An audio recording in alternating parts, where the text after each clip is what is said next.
So we have some Montreal Canadiens news to dive into. We will be talking about trades, we'll be talking about who is in the pipeline, and we'll be getting into all that and more in this video commentary over here.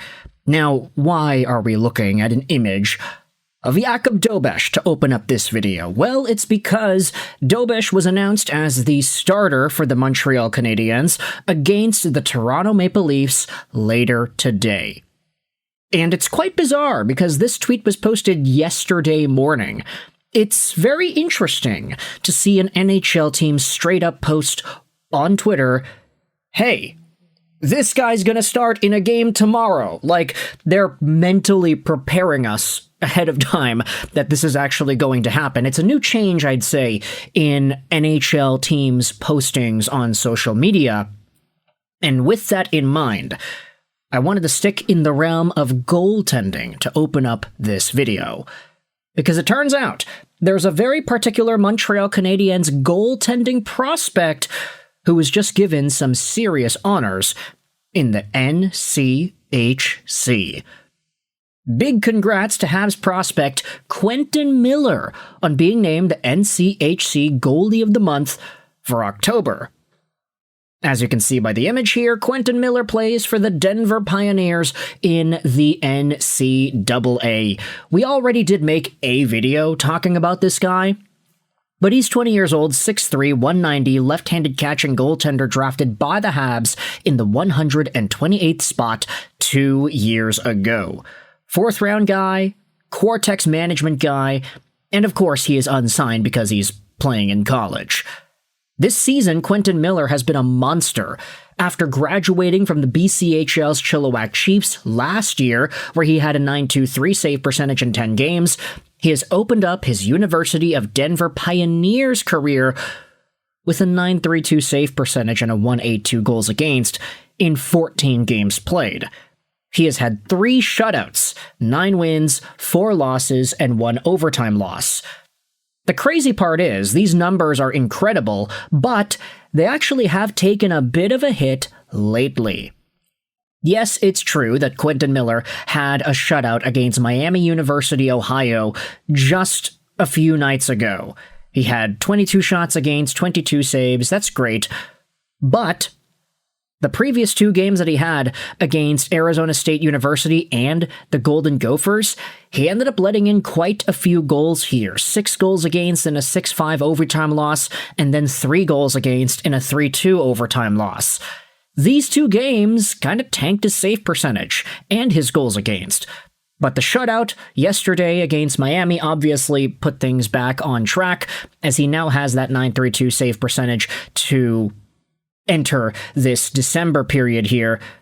You also had yourselves an article posted on the Denver Pioneers website talking about Quentin Miller and just what he has been able to do so far. Let's scroll down over here. Miller started all 8 contests for the Pioneers in November and did not lose in regulation during the month, with both of his losses coming in overtime. He led all NCHC goalies in games played, wins, save percentage, and saves per game, and ranked second in goals against average. Miller, who was named NCHC Rookie of the Month on November 11th and Goaltender of the Month on November 18th, also ranked in the top 11 nationally in wins, GAA, save percentage, shot faced, and saves for the month. So, he's been very good. You cannot go out there and deny what Quentin Miller has been doing for the Denver Pioneers. People don't really talk about him much because he was a 4th-round pick, but believe me, this guy's right in the conversation of top-tier Canadiens prospects. Speaking about prospects, though, I wanted to take a big, hard segue into the conversation of prospect trades, because there was also an article posted on rg.org by Marco D'Amico 4 days ago that talks about the Montreal Canadiens roster and their current defensive puzzle, goalie's future, and the trade decisions ahead. Let's take a look at the key takeaways of this article before fully diving into it all. First, is Kaiden Guhle available in trade talks? Teams have inquired, but the Canadiens have no intention of moving Guhle. Despite interest over multiple off-seasons, Montreal views him as a core piece due to his physicality, mobility, and defensive value. Which defenseman could be moved instead? Well, the likely decision point sits with Xhekaj, Struble, and Adam Engstrom as Montreal's depth continues to climb. All three carry value league-wide and may become trade pieces when the roster reaches overflow. Could Montreal use their depth to make a major acquisition? Yes. If a high-end top-6 talent becomes available, the Canadiens could deal from a position of strength using their blue line surplus as capital, similar to their move to land Noah Dobson. So pretty big takeaways to open up this article. Obviously, this is just the summary part. If you go out there and read the rest here, you'll see D'Amico writing about Kaiden Guhle, how he is a part of Montreal's long-term plan, and then you have yourselves the best offense being good defense. The Canadiens are more than likely to have to make decisions on what to do with Xhekaj, Struble, Engstrom, and Reinbacher. Carrier is also a part of this conversation, but his contract is set to expire next year, and the Canadiens will eventually need to replace him on the bottom pair. That's where Reinbacher will likely factor in. As it pertains to Reinbacher, he is now just starting to display consistency and an offensive flair in the AHL, after 2 seasons riddled with injury. To consider moving, especially right now, would be a sell-low solution, something that GM Kent Hughes does not like to do. RG recently reported that a handful of teams have shown interest in Adam Engstrom while he was dominating in Laval. He's done nothing at the NHL level to hurt his rapidly rising stock, but the Canadiens also have a great deal of appreciation for him and want to see how he can play in the NHL for a handful of games. Xhekaj, who has been in and out of the lineup over the past 2 years, brings physicality and rough stuff that none of his peers provide on the back end. He has shown much more discipline this season and has even begun getting reps on the PK for the Canadiens. Meanwhile, Jayden Struble has been asked to fill in for an injured Guhle at even strength, lining up with Lane Hutson on the Canadiens' second pair. It really does feel like a decision will have to come between Engstrom, Struble, and Xhekaj eventually, but the Canadiens feel they have the luxury of time to let this play out a bit. There are teams that have significant appreciation for Xhekaj, some for Struble and some for Engstrom.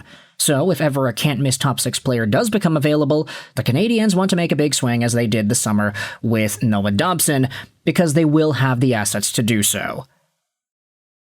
So there you go. Pretty interesting trade update for the Montreal Canadiens. It does seem like defense is a surplus asset at this point, which makes sense. You got Guhle long-term, you got Hutson long-term, and then you just re-signed Mike Matheson. So right away, those are 3 left-handed guys that, in theory, should be taking up top dollar and top positioning on the left side.